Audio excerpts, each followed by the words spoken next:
আমরা কোথাও বেড়াইতে গেলে কোরিয়ান গিমভাবগুলো ওই রাস্তা থেকে কিনে নিয়ে যায় বা কোনো একটা দোকান থেকে কিনে, মানে রাস্তা থেকে, মানে স্ট্রিট ফুডেও বিক্রি করে ভোরবেলায়। তা ঘরেই তৈরি করলে কিন্তু তাড়াতাড়ি হয়ে যায়।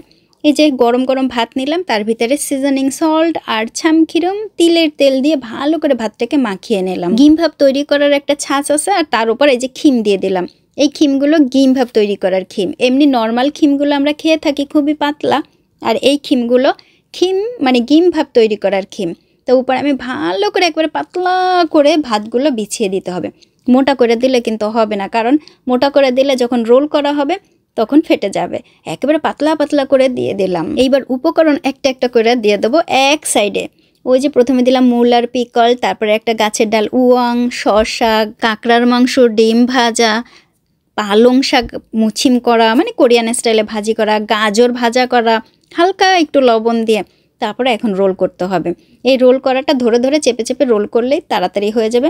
আর আমি ওই রোলের ওই যেটা করতেছি ওইটার উপরে একটা পলিথিন বিছাই নিছি, কারণ কি ভাত ঢুকে গেলে না একেবারে তারপর আবার ধুইতে সমস্যা হয়। এর জন্য এই সাজটায় আমি একটু পলিথিন দিয়ে নিছি, র্যাপিং পেপার, যাতে সুন্দর হয়। আর কাটার সময় গিমভাবটার উপরে একেবারে লেপটে দেবো তিলের তেল ছামকিরম, তারপরে কেটে নেব। মানে এত এত ইয়ামি এই কোরিয়ান গিমভাব।